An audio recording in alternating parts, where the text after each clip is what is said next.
Next question. My question is this, Prime Minister. With the UN already having called for the US to investigate the torture that we now know for a fact to have taken place during the Iraq and Afghanistan invasions, will you act on any revelations of British involvement in torture, extraordinary rendition, or Frago 242? Well, the short answer to that is yes, and I have already acted. There have been accusations, not that British people tortured anybody, but accusations of so-called complicity in torture. Okay, so I guess the question is, did I really think that I'd be able to submit a question to the Prime Minister that would make him squirm and squiver and lots of other words that start with squir? Well, I kind of felt like my question was a difficult one to answer, and because it was backed up by a lot of knowledge on the subject.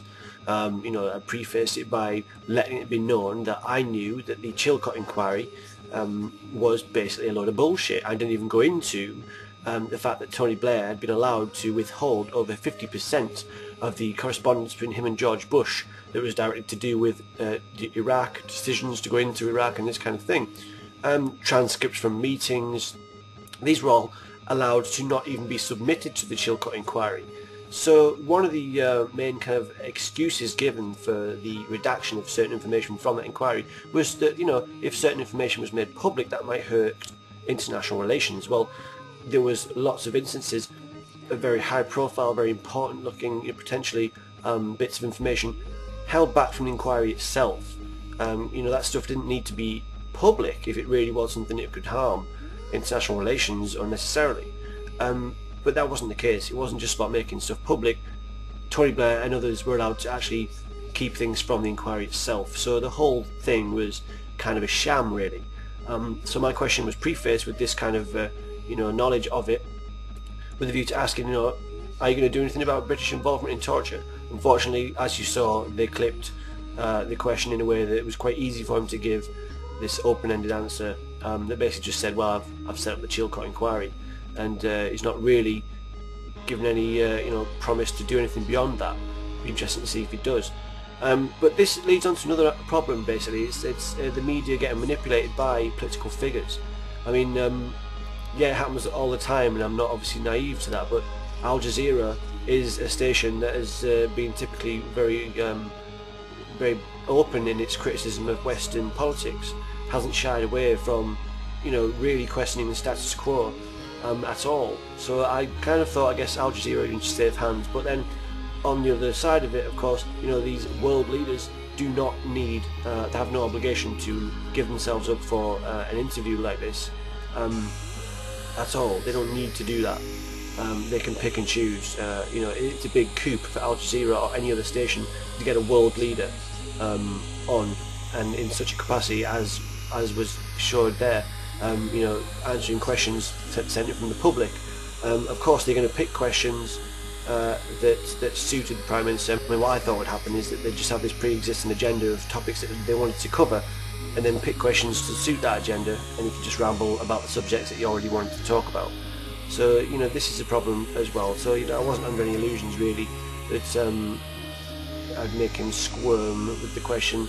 Although, if he had to answer the full question, it would have been a lot more difficult.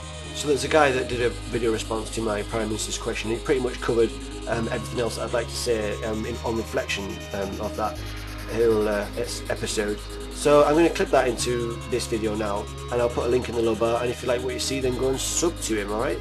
So that's everything for today. Okay, speak to you later, bye bye.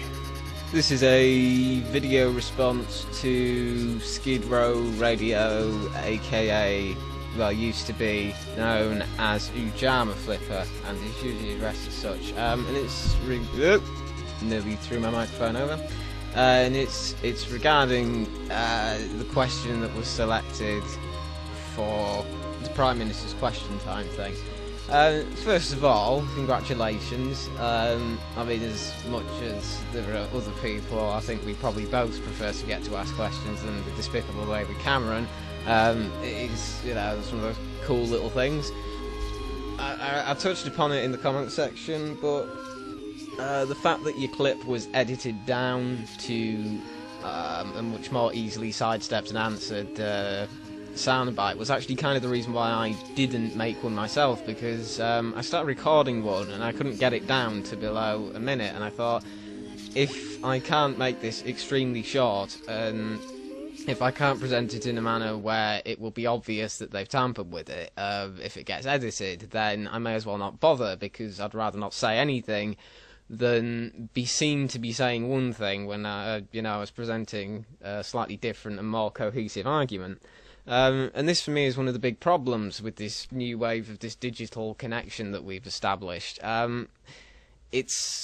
This is extremely cynical on my part, and it's subjective, so I'm not saying this is the case, but historically, with the way politicians have kind of operated in the whole public relations department, the editing, to me, kind of says that this is just another tactic to make an unpopular leader who's not particularly in touch with the public look more in touch with the public. Because, of course, if you dishonestly represent public opinion by doing what they've done with your video, cutting it down, removing the conclusion of the argument from it, making it much more easy to escape and to placate, then, that is presenting a dishonest and unrealistic portrayal of public opinion. So, on one hand, yeah, congratulations for having it selected. It's pretty cool. But on the bad side, and I'm not saying you're aiding the system here, but every time something like this occurs, my instant thought is, how are they going to be tampering to make things look better for themselves? And the point you made about it being edited was, to me, kind of the proof. Here they are taking a question that's very detailed and then just hacking it down to a much more simplistic argument that's easier to get out of. So, yeah, potentially this kind of system could have done a lot of good, but as it's being used, it just seems like a convenient way for political officials to avoid the real subjects by making them look, very simple and easily answered, when they are, of course, not. And if you're not already, you should go subscribe to SkidRowRadio. He is insanely liberal to a degree that, I will admit, worries me somewhat, although he is a genuinely good guy and does make interesting videos. So yeah, go do that.